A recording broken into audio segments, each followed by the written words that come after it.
Noong panahon ngayon, sinabi ni Jesus sa kanyang mga alagad, "Huwag kayong patawag na guro, sapagkat iisa ang inyong guro, at kayong lahat ay magkakapatid.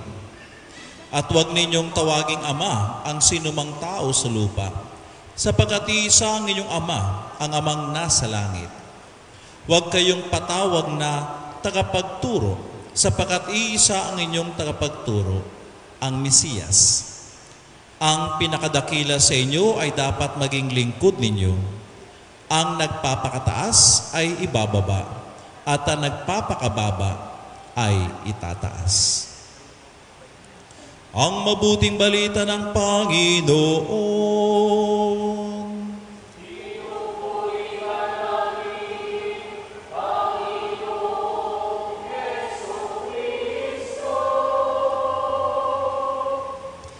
Magandang umaga po sa inyong lahat. Magandang umaga din po, Father. Nakakatuwa, no?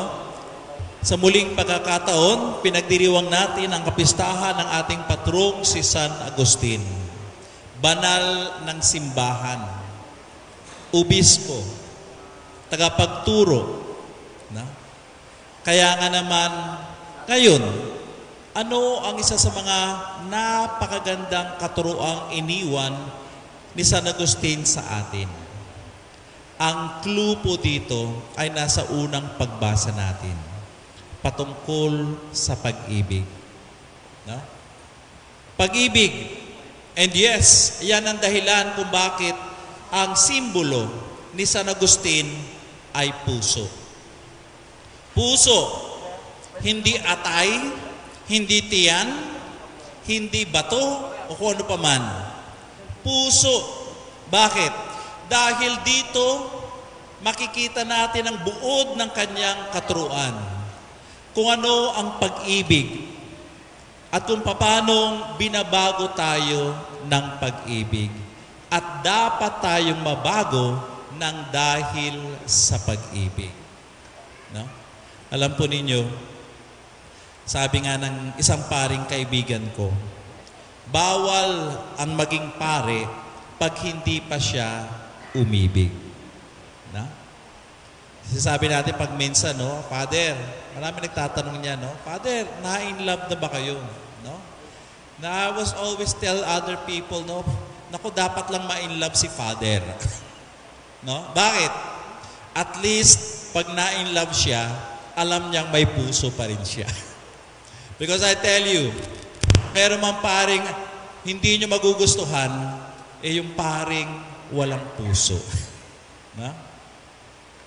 Mga kapatid, pero ang tanong dito, Father, okay lang bang umibig? Yes! Dapat tayong umibig. Kaya nga meron tayong puso. Bahagi yan ng ating pagkatao. No? Pero ang katuruan ni San Agustin, no?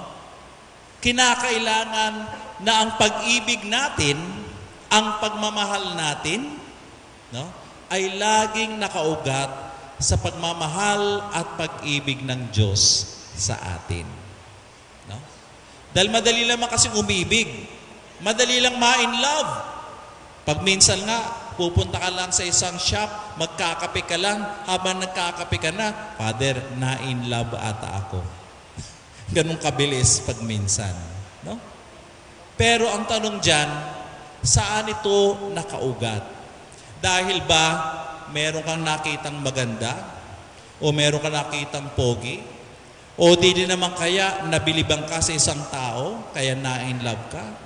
No? No.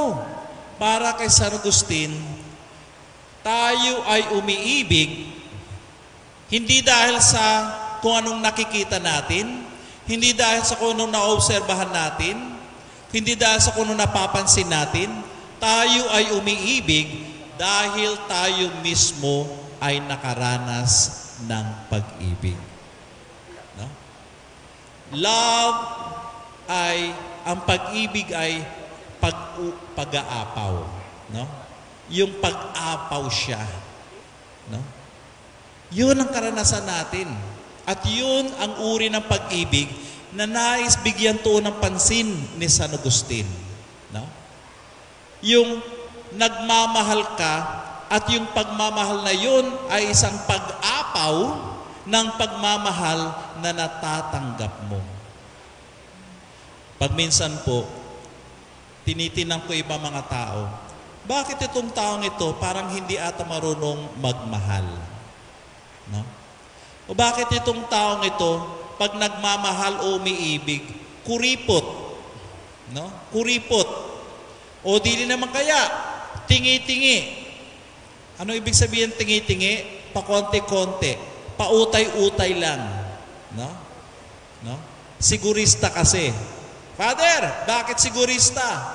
Nagmahal na kasi yan, umibig na kasi, pero hindi sinuklian ang pagmamahal. Kaya ngayon, tinitipid na niya ang pagmamahal niya. No? Yan ay isang makataong pagmamahal. Subalit ang sabi ni San Agustin, no! Hindi tayo nagmamahal dahil sa ito'y nakabase sa karanasan natin sa iba. Ang punot, ugat, dulo ng ating pagmamahal ay dahil alam natin at naranasan nating minamahal tayo ng Diyos. Alam po ninyo, para kay San Agustin, bahagi ng ating pagkatao ang pagmamahal at bahagi rin ng ating pagka-Diyos ang pagmamahal. Dahil para kay San Agustin, pag ikaw ay hindi nagmamahal, katulad ng narinig natin sa ating unang pagbasa, hindi ka maka-Diyos dahil ang Diyos ay pag-ibig. At kung hindi ka umiibig, wala ang Diyos sa iyo. So Father, paano natin malalaman na ang ating pag-ibig ay nakaugat at nagmumula sa Diyos? Tatlong bagay po. No? Tatlong bagay. Ano itong tatlong bagay na ito? K. Father, bakit naman K? Pangalan ko kasi Kenneth. Joke lang. Kenneth. Hindi ho yun. No? K. Bakit? Una, ang tunay na pagmamahal, may kirot. No? Kirot. Father, masakit pala magmahal? Yes. No? Kung ayaw mo masaktan, huwag kang magmahal. Pero alam po ninyo, bakit sinabi ni San Agustin na bagaman may kirot ang pagmamahal o pag-ibig, bakit kinakailangan tayong magmahal? Dahil bahagi ng pagmamahal ay ang pagkamatay sa sarili. Kay San Agustin, kung mapapansin po ninyo, ang imahe niya, laging may hawak na puso. At yung pusong yan, merong pana. Na pag minsan makikita mo dyan yung salitang Latin, caritas. Caritas. Kay San Agustin, ano ang caritas? Ano yung love na ito? Self-giving. Pagbibigay ng sarili. Kaya may kirot ang pagmamahal dahil ang binibigay mo, hindi yung laman ng bulsa mo. Hindi mo binibigay kung ano yung oras mo lamang, talino, galing. No. Sa kalaunan, ang binibigay mo sa pagmamahal ay ang iyong sarili. And yes, pag sarili mo ang binibigay, masakit yan. Masakit yan. Masasaktan ka. Pero alam po ninyo, bagaman masakit umibig, no? Doon mo rin matatagpuan ang tunay na ligaya ng pag-ibig sapagkat nakalimutan mo ang sarili mo. Alam po ninyo, yan ang isa sa mga bagay na hindi ko makakalimutan sa spiritual director ko. Nung sinabi niya, Kenneth, huwag kang magpa-ordain na pare pag hindi ka pa na in love. Sabi ko, Father, yan ba ang dahilan kung bakit yung ibang mga malapit ng maging pare, hindi natutuloy, lumalabas sa taga-asawa? Dahil yung iba, talagang gustong ma-in love muna. Ayun, natuluyan.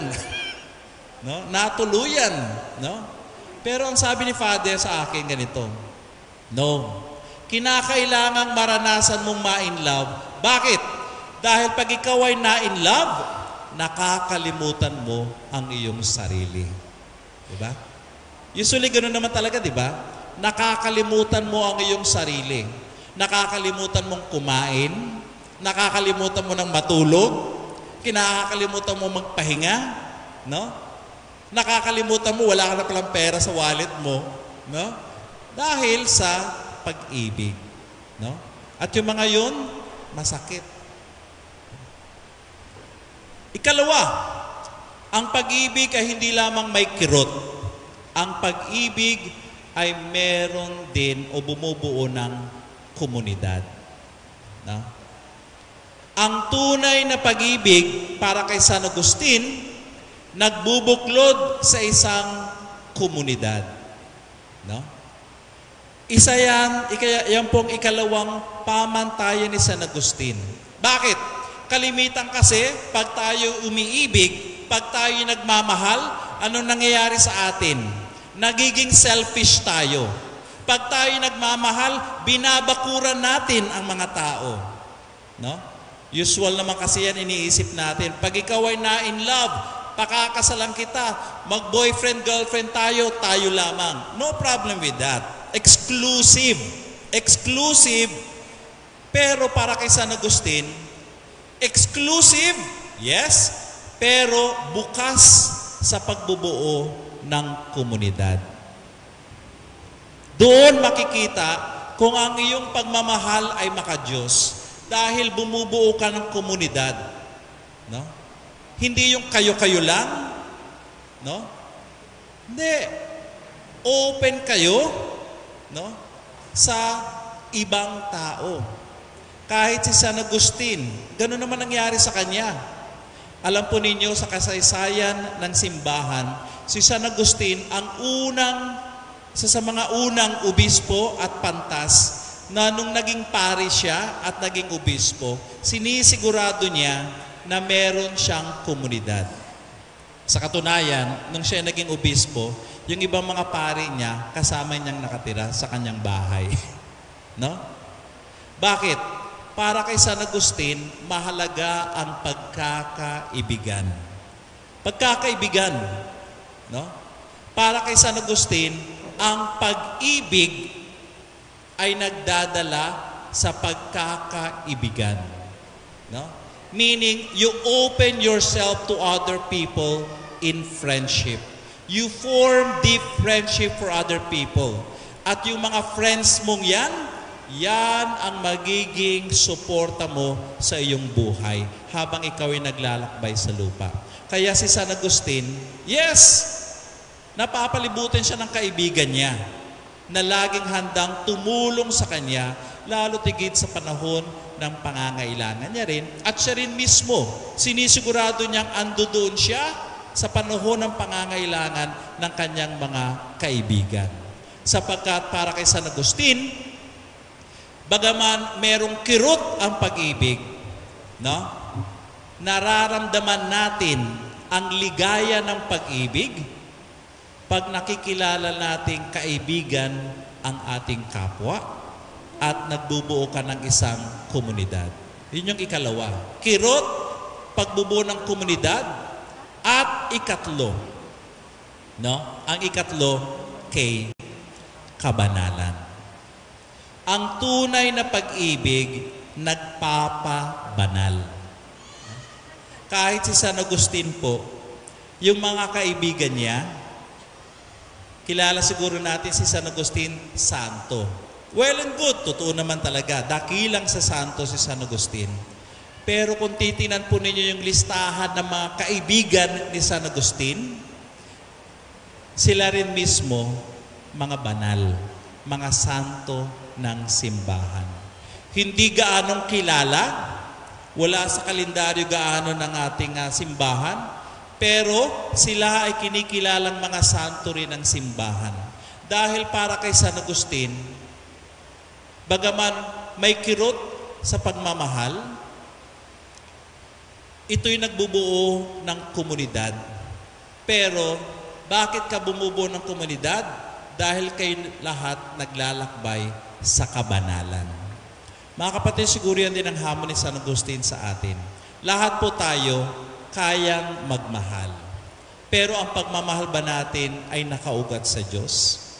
Ito ba ay merong kirot? Ito ba ay bukas sa pagbubuo ng komunidad? At ito ba ay paglalakbay tungo sa kabanalan? Pag meron po ng 3 K na yan ang ating pagmamahal, ito ay karapat-dapat na tawaging hindi lamang makatao, kundi makadiyos. Amen. Tayo po magstayo at pahayag ang ating pananampalataya. Sumasampalataya ako